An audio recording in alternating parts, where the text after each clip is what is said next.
आज हम महिला पर्यवेक्षक के कुपोषण से संबंधित क्वेश्चन करने वाले हैं। तो आइए हम देखते हैं इन क्वेश्चन को। आज का हमारा क्वेश्चन है, भोजन तत्व एवं उसके कार्य में सम्मिलित किया जा सकता है। ऑप्शन दिए गए हैं आपके सामने 4, इसमें से बताना है। पहला ऑप्शन है, भोजन मनुष्य की मूल आवश्यकताओं में से एक है। यदि ऐसा पर्याप्त मात्रा में भोजन न किया जाए तो भूख लगती है और कार्य करने के लिए आवश्यक ऊर्जा नहीं रहती। दूसरा ऑप्शन दिया गया है, भोजन से ही मनुष्य शारीरिक, मानसिक, मनोवैज्ञानिक और भौतिक शक्ति प्रदान करता है। तीसरा ऑप्शन दिया गया है, भोजन की आवश्यकता शरीर का निर्माण करने वाली सामग्री के लिए भी आवश्यक है। चौथा ऑप्शन है, गति के कारण शरीर में उपस्थित पोषक तत्वों का रासायनिक क्रियाओं द्वारा ऑक्सीकरण होता रहता है, जिससे रक्त में उपस्थित पोषक तत्व जलते हैं। उपरोक्त कथन में कौन सा कथन सही है? इसमें ए ऑप्शन दिया गया है 1 और 3, बी ऑप्शन है 2 और 3, सी ऑप्शन है 1 और 4 और डी ऑप्शन है 1, 2, 3 और 4। तो आपका जो सही आंसर हो जाएगा डी वाला ऑप्शन, 1, 2, 3 और 4 वाला ऑप्शन जो आपका सही हो जाएगा। अगला क्वेश्चन है, निम्न कथनों पर विचार करें। ऑप्शन दिए गए हैं। पहला ऑप्शन है, सर्वप्रथम फल को धीमे धीमे उबालकर इसका पेक्टिन अलग किया जाता है। दूसरा ऑप्शन है, जैम को ठंडा होने व जमने के लिए दूसरे बर्तन में डाला जाता है। तीसरा ऑप्शन है, स्ट्रॉबेरी या चेरी जैम को जमाने के लिए नींबू का रस लाया जाता है। या फिर सेब, नाशपाती, आम आदि से बने जैम सर्वोत्तम होते हैं। उपरोक्त कथन में कौन सा कथन सही है? आपको बताना है। केवल 1, 2 और 3, 1 और 4, 1, 2, 3 और 4। तो आपका जो सही आंसर हो जाएगा डी वाला ऑप्शन आपका सही हो जाएगा, 1, 2, 3 और 4। अगला है, खाना बनाने की क्रिया में उत्तापकों की भागीदारी एवं उपयोग होता है। उत्तापकों के सहायक तत्वों में कौन शामिल है? वाष्प, वायु, गैस खमीरीकरण द्वारा या खाने का सोडा, सोडियम बाइकार्बोनेट। ऑप्शन दिए गए हैं। उपरोक्त कथन में कौन सा कथन सही है? केवल 1, 2 और 3, 1 और 4, 1, 2, 3 और 4। तो आपका जो सही आंसर हो जाएगा डी वाला ऑप्शन आपका सही हो जाएगा, यानी 4 जो ऑप्शन है वो सभी सही हैं, 1, 2, 3 और 4। घेंघा या क्वाइटर रोग के संदर्भ में निम्न एक कथनों पर विचार कीजिए। तो इसमें दिया गया है, आयोडीन की कमी से घेंघा रोग हो जाता है। यूनिसेफ ने इसके लिए राजस्थान में 1600 टन उत्पादन क्षमता वाले आयोडाइजेशन प्लांट की स्थापना की गई। यूनिसेफ की सहायता से उन सभी क्षेत्रों में जहां यह रोग था निःशुल्क आयोडीन युक्त नमक वितरित किया गया।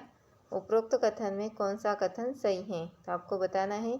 ए वाला ऑप्शन दिया गया है केवल 1 और बी वाला ऑप्शन दिया गया है 2 और 3 और सी वाला ऑप्शन दिया गया है 1 और 4 और डी वाला ऑप्शन दिया गया है 1, 2 और 3। यानी आपका जो सही आंसर हो जाएगा वो हो जाएगा 1, 2 और 3, यानी डी वाला ऑप्शन आपका सही हो जाएगा।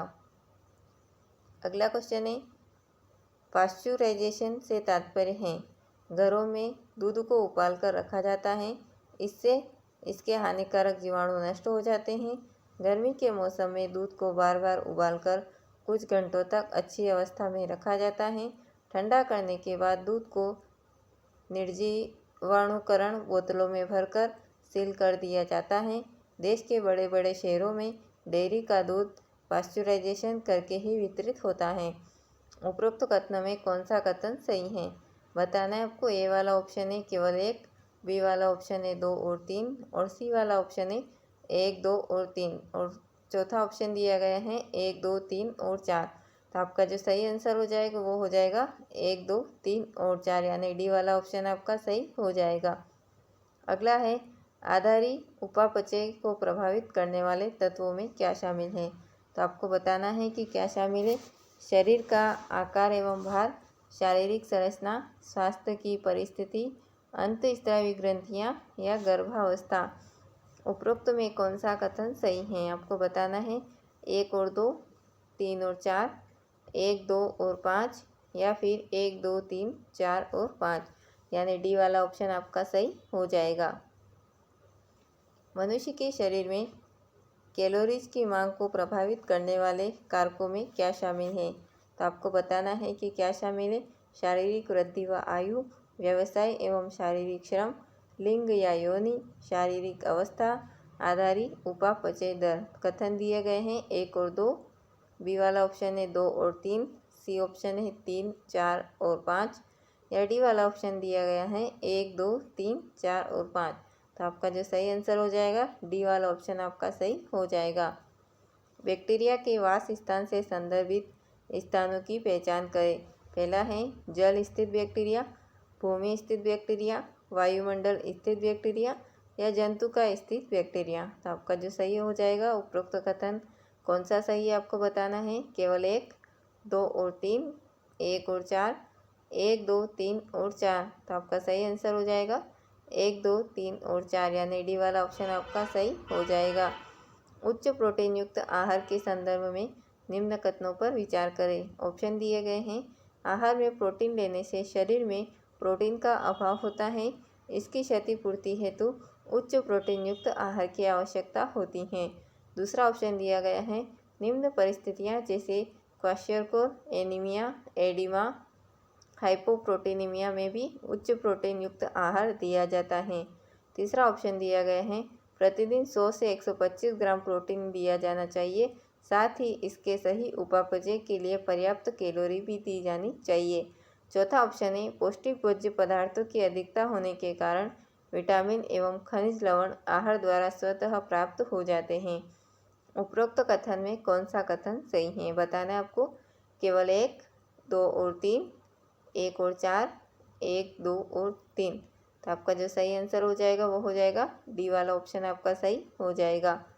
अगला क्वेश्चन है। अगले क्वेश्चन की तरफ हम बढ़ते हैं। कैलोरिक आवश्यकताओं के संदर्भ में निम्न प्रश्नों पर विचार करें। ऑप्शन दिए गए हैं। स्तनपान की अवस्था के दौरान एक भारतीय स्त्रियों में सामान्यतः 600 मिलीलीटर दूध बनता है। दूसरा ऑप्शन है। विशेषज्ञों के अनुसार 100 मिलीलीटर दूध के निर्माण के लिए 120 कैलोरियों की आवश्यकता होती है। तीसरा ऑप्शन है। भारतीय चिकित्सा अनुसंधान परिषद ने अनुसंधान कर यह पता लगाया कि स्तनपान कराने वाली माता के आहार में सामान्य आहार की तुलना में 720 कैलोरी अधिक होनी चाहिए। और चौथा ऑप्शन दिया गया है। स्तनपान कराने वाली औरतों को सबसे अधिक आवश्यकता प्रोटीन की होती है। तो आपको इसमें कथन दिए गए हैं, बताना है कि कौन सा कथन इसमें सही है। तो ऑप्शन दिया गए हैं केवल 1 या फिर केवल 2, 1, 2, 3 और 4 या फिर डी वाला ऑप्शन है 1, 2 और 3। तो आपका जो सही आंसर हो जाएगा सी वाला ऑप्शन यानी 1, 2, 3 और 4 जो ऑप्शन दिए गए हैं सारे ऑप्शन आपके सही दिए गए हैं। बढ़ते हैं नेक्स्ट क्वेश्चन की तरफ। नेक्स्ट क्वेश्चन है हमारा कुपोषण के अन्य लक्षणों में शामिल है। तो क्या शामिल है कुपोषण के अन्य लक्षणों में? सामाजिक व्यवस्था, अस्वास्थ्यप्रद वातावरण, नींद की कमी, ग्रहण किए गए भोजन का शरीर के भीतर पूरी तरह इस्तेमाल न हो पाना। कथन दिया गया है केवल 1, 2 और 3, 1 और 4, 1, 2, 3 और 4। तो आपका सही आंसर हो जाएगा 1, 2, 3 और 4 यानी डी वाला ऑप्शन आपका सही हो जाएगा। अगला क्वेश्चन है। भोजन संबंधी आदतों के संबंध में क्या सही है? ऑप्शन है आपके सामने। यदि हम मिश्रित खाद्यान्नों का प्रयोग करना शुरू कर दें तो हम सभी प्रकार के एमिनो अम्ल बड़ी सरलता से प्राप्त कर सकते हैं। दूसरा ऑप्शन है। यदि सब्जियों को बहुत छीलकर, तलकर, खूब मसाले डालकर बनाया जाए तो उनके बहुत से पौष्टिक तत्व नष्ट हो जाते हैं। तीसरा ऑप्शन है। कुछ लोग भोजन जल्दी जल्दी निगल लेते हैं, चबाकर नहीं खाते, इससे उनकी पचाने की व्यवस्था खराब हो जाती है। मशीन से साफ किए हुए चावल में लौह तत्व, calcium, vitamin B1, vitamin B2 आदि तत्व नष्ट हो जाते हैं। कथन दिए गए हैं। 4 कथन आपको दिए गए हैं, बताना है कौन सा कथन आपका सही होगा। पहला कथन है केवल 1, दूसरा है 2 और 3, तीसरा है 1 और 4 और डी वाला ऑप्शन है 1, 2, 3 और 4। तो आपका जो डी वाला ऑप्शन है वो सही हो जाएगा। कुपोषण को दूर करने में कौन सा कारण सहायक हो सकता है? निर्धनता, अज्ञानता, भोजन संबंधी आदतें, धार्मिक भावनाएं, भ्रामक धारणाएं। कथन दिए गए हैं 1 और 2, 2 और 3, 3 और 4, 1, 2, 3, 4 और 5। तो आपका सही आंसर हो जाएगा डी वाला ऑप्शन आपका सही हो जाएगा। अगला क्वेश्चन है, आवश्यकता से अधिक आहार ग्रहण करने के परिणामों में क्या शामिल है? जब कोई व्यक्ति बहुत कम शारीरिक श्रम करता है तब उसका शरीर स्थूलता ग्रहण करने लगता है। दूसरा ऑप्शन है, भोजन शरीर में पहुंचने के बाद जलता है जिसके फलस्वरूप हमें ऊर्जा और शक्ति की आवश्यकता होती है और उतना ही प्रयोग किया जाता है। तीसरा ऑप्शन दिया गया है, जब रक्त में ग्लूकोज और यकृत में ग्लाइकोजन के रूप में एकत्रित हो जाने के बाद भी कुछ शक्ति शेष रह जाती है तब वह हमारे शरीर के भीतर वसा के रूप में एकत्रित होते रहते हैं। वह इस प्रकार शरीर स्थूलकाय होता जाता है। हमारे शरीर में ऊर्जा को भंडारित करने के लिए 3 भंडार होते हैं। उपरोक्त में कौन सा कथन सही है? ऑप्शन दिया गया है 1 और 2, 3 और 4, 1 और 4 या फिर 1, 2, 3 और 4। तो आपका सही आंसर हो जाएगा डी वाला ऑप्शन आपका सही हो जाएगा। अगला क्वेश्चन है, 7 वर्गीय खाद्य योजना के संदर्भ में क्या सत्य है? ऑप्शन दिया गया है, प्रथम वर्ग में हरी तथा पीली सब्जियां एवं फल शामिल करने चाहिए। दूसरा ऑप्शन है, दूसरे वर्ग में खट्टे फल व सब्जियां शामिल करनी चाहिए। तीसरे वर्ग में आलू व अन्य सब्जियां आती हैं और चौथे वर्ग में दूध व इससे निर्मित खाद्य पदार्थ शामिल हैं। कथन दिए गए हैं केवल 1, 2 और 3, 3 और 4, 1, 2, 3 और 4। तो आपका जो सही आंसर हो जाएगा वो हो जाएगा 1, 2, 3 और 4।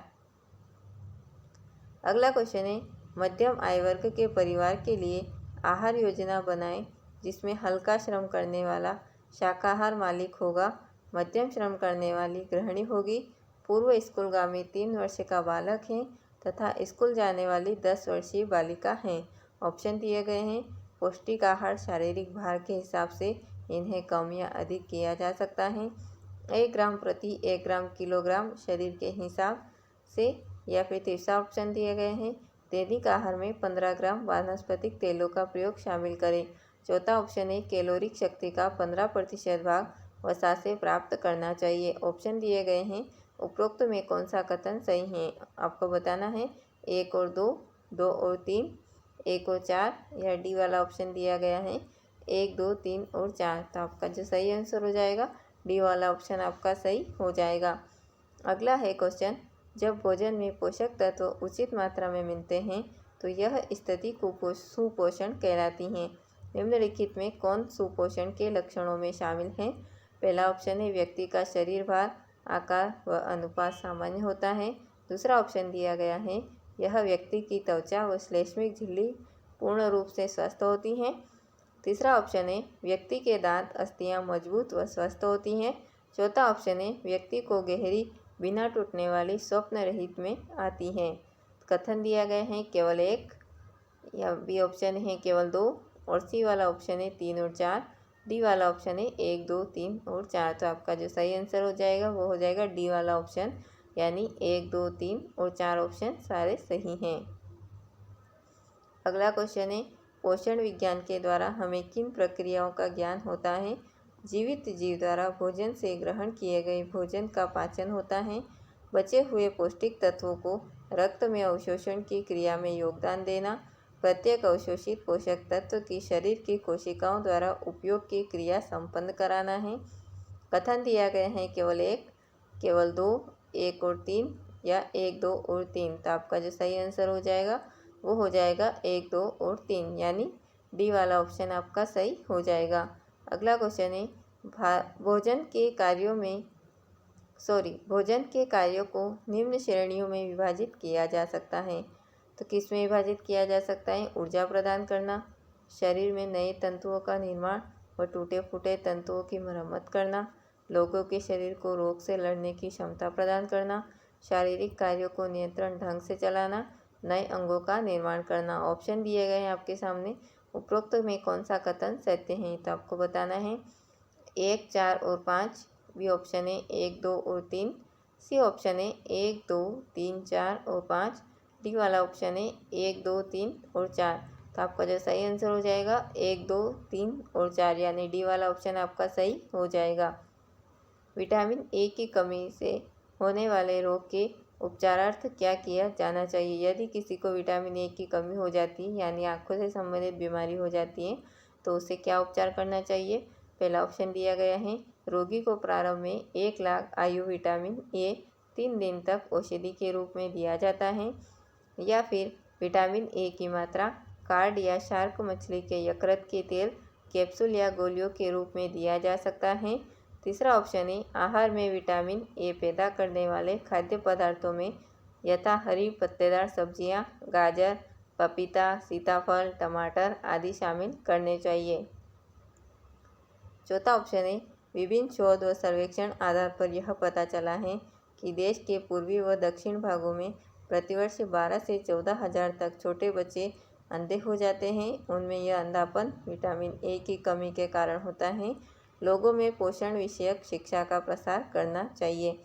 कथन दिए गए हैं, केवल 1, केवल 3, 1 और 4 या फिर 1, 2, 3 और 4। तो आपका सही आंसर हो जाएगा डी वाला ऑप्शन आपका सही हो जाएगा। अगला क्वेश्चन है, बच्चे का शारीरिक ह्रास रोकना, सहसामान्य वृद्धि गति बनाए रखने के लिए क्या किया जाना चाहिए? विशेषज्ञों के अनुसार प्रोटीन, कैलोरी कुपोषण वाले बच्चे को अपने दैनिक आहार में 24 किलोग्राम शरीर के भार के अनुप्रस्थ प्राप्त होनी चाहिए। प्रोटीन कुपोषण की स्थिति में बच्चे का ऐसा आहार अवश्य प्राप्त होना चाहिए। बच्चे की स्थिति में कुछ सुधार प्रारंभ करना हो तो उसे गाय का दूध देना चाहिए। चौथा ऑप्शन है, अधिकांश पोषकविदों का कहना है कि इस स्थिति में बच्चे को सबसे पहले पका हुआ केला तथा वसा रहित दूध देना चाहिए। कथन दिए गए हैं, आपको बताना है कौन सा कथन इसमें सही है। ए वाला दिया गया है केवल 1, बी वाला है केवल 2, सी वाला है 3 और 4 और डी वाला है 1, 2, 3 और 4। तो आपका सही आंसर हो जाएगा डी वाला ऑप्शन आपका सही हो जाएगा। अगला है, मोटापे के उपचारार्थ क्या किया जाना चाहिए? पहला ऑप्शन है, शारीरिक भार व आयु तथा कद को अनुपात में रखने के लिए अतिरिक्त भार के कटौती के निमित्त हमें कैलोरियों की मात्रा कम करने की ओर सुनिश्चित ध्यान देना चाहिए। 1 किलो भार प्रति सप्ताह कम करने का अर्थ यह हुआ कि एक दिन में 1000 कैलोरी कम करनी होगी।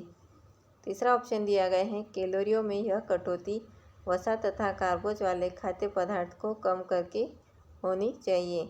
चौथा है, प्रोटीन बहुल खाद्य पदार्थों में कमी करना ठीक नहीं है क्योंकि ऐसा करने से कोशिकाओं के बनने और संवर्धित होने में कठिनाई पैदा हो सकती है। ऑप्शन दिए गए हैं केवल 1, 2 और 3, 1 और 4, 1, 2, 3 और 4। तो आपका सही आंसर हो जाएगा डी वाला ऑप्शन आपका सही हो जाएगा। कुपोषण के कारणों में निर्धनता किस सीमा तक उत्तरदायी है? हमारे देश में प्रति व्यक्ति आय लगभग 7,000 रुपये है। यदि प्रति व्यक्ति आय का 60% भोजन पर खर्च किया जाए तो 4200 रुपये अर्थात 12 रुपये प्रतिदिन मिलते हैं। तीसरा ऑप्शन दिया गया है, 50% बच्चों की आहार में लौह तत्व विटामिन, फेलासिन तथा कोबालेमिन की कमी के कारण रक्तहीनता की कमी हो जाती है। भोजन में विटामिन ए की कमी से कैरिटोम मलेरिया से ग्रस्त होकर अंधेपन के शिकार हो जाते हैं। उपरोक्त कथन में कौन सा कथन सही है आपको बताना है। ए वाला ऑप्शन दिया गया है केवल 1, बी वाला ऑप्शन दिया गया है केवल 2, सी वाला ऑप्शन है 1, 2 और 3 और डी वाला ऑप्शन है 1, 2, 3 और 4। तो आपका सही आंसर हो जाएगा डी वाला ऑप्शन आपका राइट हो जाएगा। भारत में यूनिसेफ के कार्य निम्नलिखित में कौन से हैं? आपको बताना है कौन से कार्य जो यूनिसेफ के हैं। पोषण संबंधी कार्यक्रम, परिवार कल्याण, स्वच्छ पेयजल की व्यवस्था या ये सभी। तो आपका सही आंसर हो जाएगा ये सभी। अगला क्वेश्चन है हमारा, अज्ञानता किस प्रकार कुपोषण की वृद्धि में सहायक होती है? पहला है, कुपोषण का कारण देश के अधिकांश लोगों को पोषण की सही जानकारी का न होना।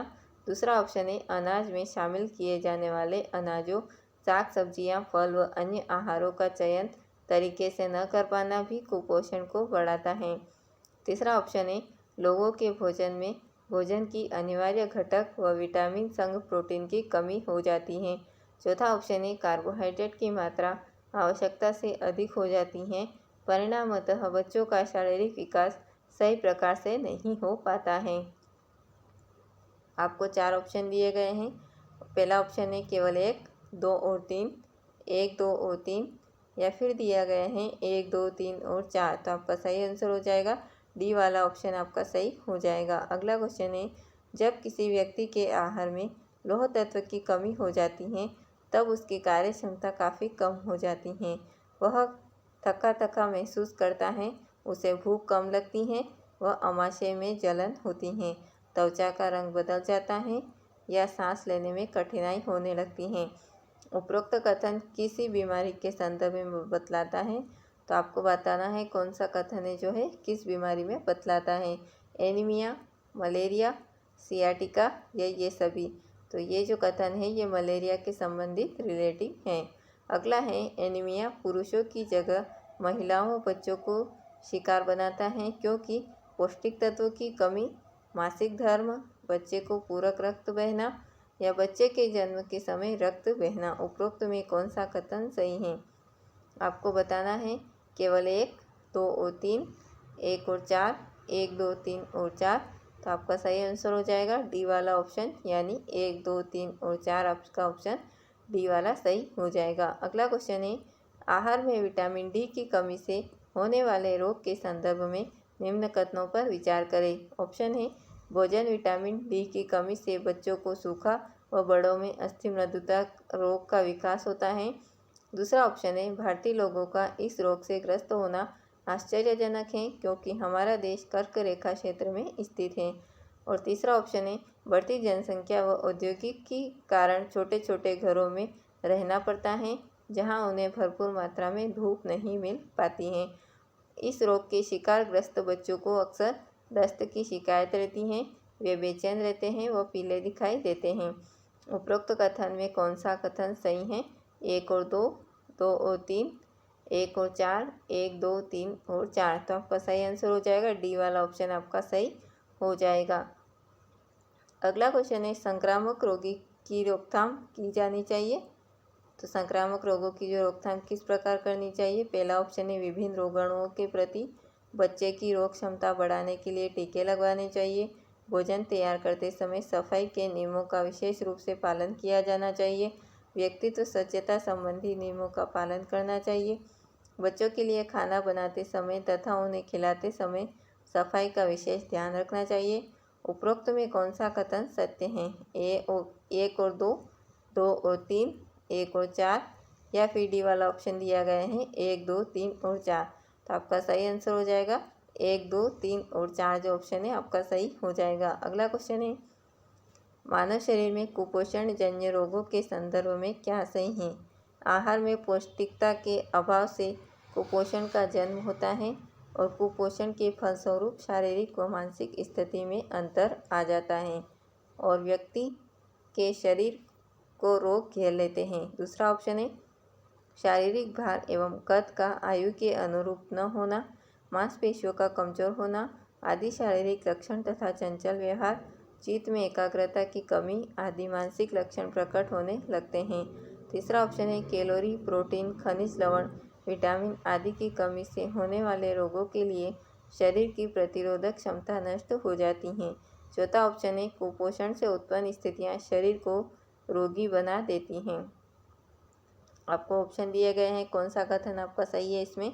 ए वाला ऑप्शन दिया गया है केवल 1, बी वाला ऑप्शन दिया गया है 2 और 3, सी वाला ऑप्शन दिया गया है 1 और 4 और डी वाला ऑप्शन दिया गया है 1, 2, 3 और 4। तो यानी आपका जो सही आंसर हो जाएगा वो हो जाएगा डी वाला ऑप्शन आपका सही हो जाएगा।